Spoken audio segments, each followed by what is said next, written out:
Hello, everybody, and welcome once again to the Lessons Learned podcast. Um, Hopefully, we set everything as we should. Yep. Uh, yes, we are live. Myself and Chapelmon here. Uh, we have a few.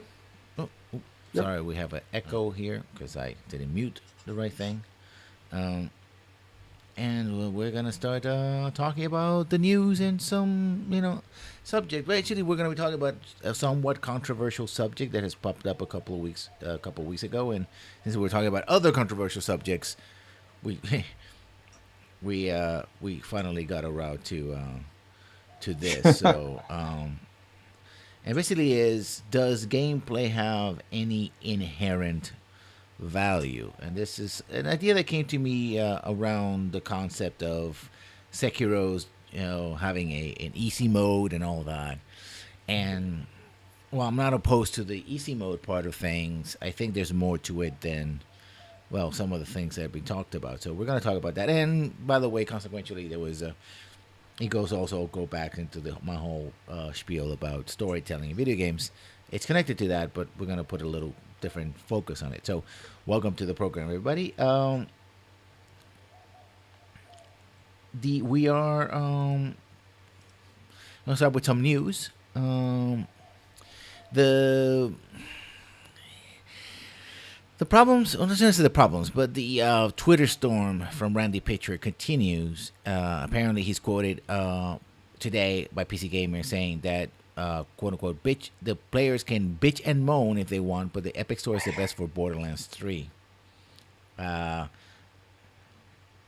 Although he claimed that while he may have some influence on the process, choice of storefront was ultimately up to publisher 2K to take games. So now, of course, now he's being convinced that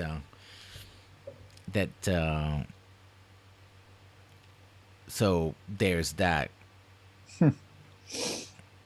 So I don't know. At this point, I really don't care about Randy Pitchford. He's kind of a jerk. But then again, it's Borderlands 3, which again is a franchise I don't care. Mm-hmm. But I don't know. So I'm kind of wondering if there's going to be like any kind of backlash to this, especially when it comes to To sales. if they'll see anything like the Battlefield 2 debacle with like the developer saying, "Hey, if you don't like our game, you don't have to buy it and play it." And then I guess some people did, and I think it hurt sales a little bit. And this also ties into the review bombing that Borderlands 2 got on Steam, which is sort of set up this situation. Young Yeah talked about another developer who used to do for Valve, saying part of the problem is lack of communication, right?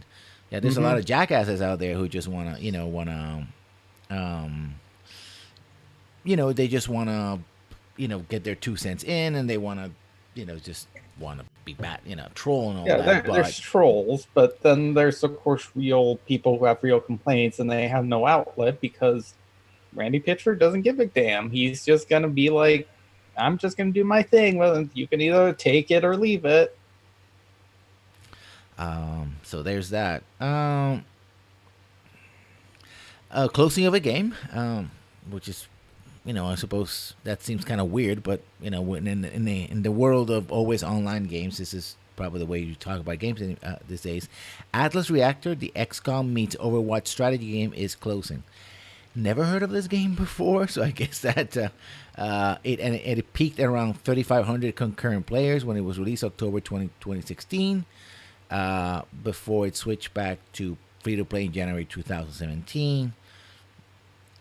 So again, a supposedly innovative game that included a lot of issues. Uh,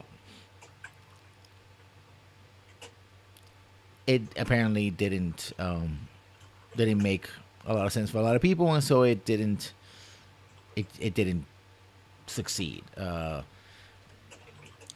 there's a quote here say they broke the mold of the samey games and the dedicated community rally around the title despite the support of a great group of fans. Add that Riaz was never a group big enough to fund its continued development.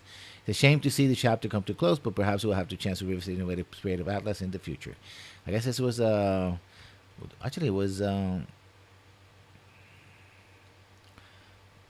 first of all, it sort of went back and forth between premium price and free to play. That Mhm. never helps, right? And it seemed to be some kind of early access kind of game because they never were able to finish it.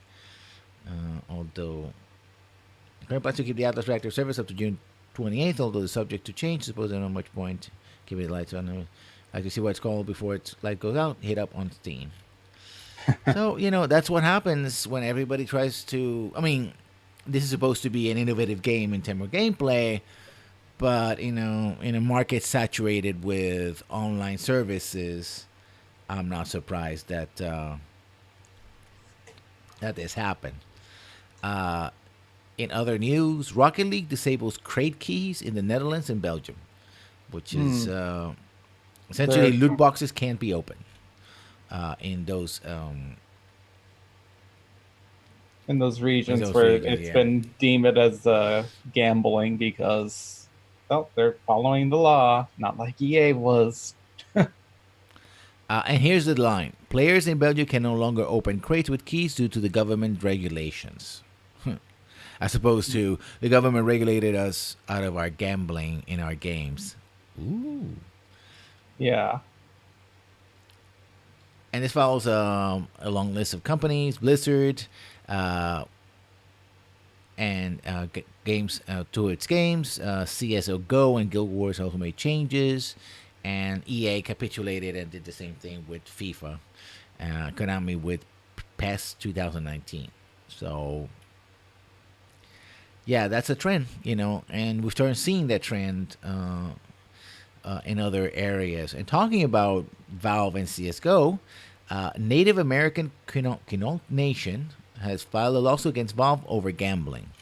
Essentially, the lawsuit, and we'll put this one. I think it should be one I should put on the link.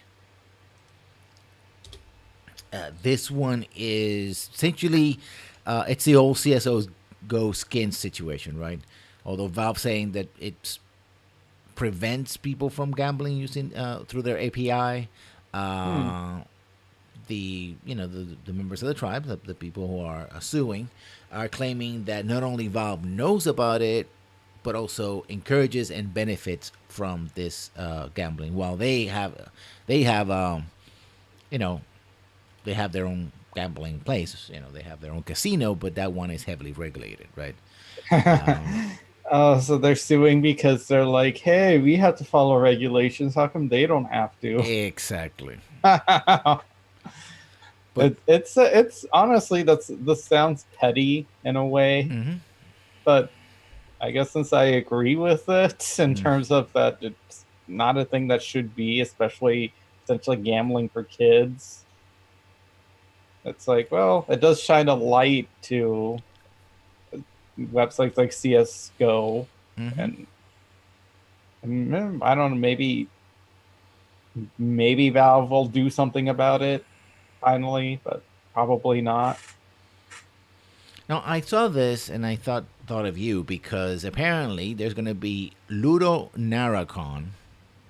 It's a game convention that's being held entirely on Steam. The old digital convention will include live streams, panels, playable demos, and a Steam sale. It's supposed to be it's a game convention of a different sort, dedicated to narrative-focused games. It will feature series discussion panels of well-known those, including Inkle, Kid Fox, Fail Better, and Warm Lamp. Hmm. I guess they will be narrative giving games will be RPGs. There's some examples of the games that these people have made, like Sunless Skies, Boyfriend Dungeon, Neocab, Cultist Simulator. I saw something that on Steam earlier, where the water tastes like wine. That was well, I don't know. I saw a stream of that. I barely thought that it was a game at all, but that's just me. I, Interesting I, concept, but not necessarily I would call it a game. Yeah, But that's just I me did. being gatekeeping I bastard. did Kickstarter, help contribute to the Kickstarter of Yeah. Boyfriend Dungeon. Yeah. So, for those who are interested in that side of, I know, I sound like a jackass when I say this, gaming.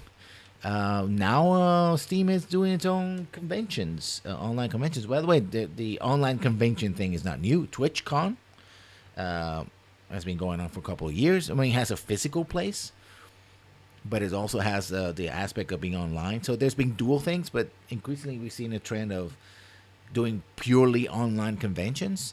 And this seems to be one of them. I guess Steam is trying to say, hey, listen, whatever can boost sales of these games in our platform and make us look better, then so much the better. Hmm. Um, in other news, and talk about Epic as well as Steam, Fortnite esports player dropped for cheating after being exposed by the cheat creator. He was caught cheating during the World Cup qualifiers. Ay, ay, ay. Oh, what by and he was ratted out by like the person who created the program because I would Yeah. assume they'd recognize their cheats. Mm-hmm. Uh, CBV says he's issued a full refund to Kosmala and defends his actions, saying that Kosmala wasn't cheating to have fun, but taking advantage of professional players with 30 million in prizes at stake. Kosmala's intentions were to win money and scam other players that are playing legitimately, says CBV, which is the creator of the cheat. There's no difference between him stealing from these players versus him using his cheat to steal from these players. So yeah, now we have this the cheating in competitive esports has been around for a very long time, but I just found it curious that the person who created the cheat was like, you know what? I just meant that for you to own your friends on Fortnite, right? On a Saturday Yeah. night, like you're the best. That's why I vetted the cheat for. Or for somebody who's not very, maybe lagging behind, I used to cheat once in a while, just having fun. But there's 30 million in the line for this, and I don't want to be in the hook for this, so screw you, buddy. I'm ratting you out. I'm dropping a dime on your ass. His teammates, the team Caliber, released Jonathan Kosmala, which is the name of the player from our Fortnite team. We're shocked. We tell you, to learn that he was cheating during the World Cup qualifiers. His violation is serious, and we have ended up a relationship with him. But to our supporters, to display lack of judgment. So yeah, almost. It just feels like digital doping, right? Like the equivalent of digital of doping is like, well, I am a good player, but if I really want to get the edge, I need to use a cheat program, right? I actually like that analogy. It's like, what are we gonna have to have like oh my god, like software and not like software that scans your computer before you can compete first, and then that like then you're gonna have to have like anti-counter software to counter that software to keep your cheats from being recognized. Mm-hmm. It's just trying to trick the tests and stuff. Oh, so these competitions, I assume that it's not something that you go to physically and use whatever hardware is provided, and then Mm-hmm. you log in. Yeah, So this is something that you play from home. I take it. Hmm. I mean, they're qualifiers. They're not the actual big Yeah. game. Yeah, I don't particularly follow any kind of esports. I mean, if that's your thing, that's your thing. I just Mm-hmm. think I've never been one for really spectating all that much when it comes to watching other people play games. It's like, why not just play the game yourself? That goes for like real life sports. Like I can see the aspects of having some admiration and just watching the game, I guess, but at the same time, I don't understand how people can be fans of like a sport they've never played before or have no interest in actually trying to play. Mm-hmm. I mean, that's my take on it. In other news, and we're talking about Activision. Among many companies, Activision was one of the companies that not only did not pay any federal income tax in 2018, uh, it also got a what's the term? Forget about this. What's when you get money from the IRS? I forget. You get a tax refund. A tax refund of 51%, which means that essentially the government of the United States paid a The little over tax half of the tax that supposedly Activision should have paid had it not, sheltered their cash in offshore accounts uh, to Activision. illegally, of course, Oh yeah, all legally. It's but all, like yeah. Go ahead. the that's it's so infuriating because when you think about it, this is we keep hearing that games are more expensive, and then I'm sure everybody who's put on crunch is probably salaried, so they don't get paid overtime, Mm-hmm. and whoa, all these microtransactions, we got to put them in there. But at the same time, not only did they not pay taxes to the United States government, but the citizens of the United States government ended up giving them money. Taxpayers, the United States taxpayers ended up paying Activision Mm-hmm. money. If you want to break down, this is not really new, but if you really want to break down on how all this works, I will put in the link on Super Bunny Hop's video about gaming companies and paying taxes. Here's the link. You should watch it because it's a breakdown, and of course we have Comrade Jim also doing their own thing as well. So I'm going to link to them as well. So if you want to see that, this is a place to see it because it's Jim Sterling's take on it, take on Activision,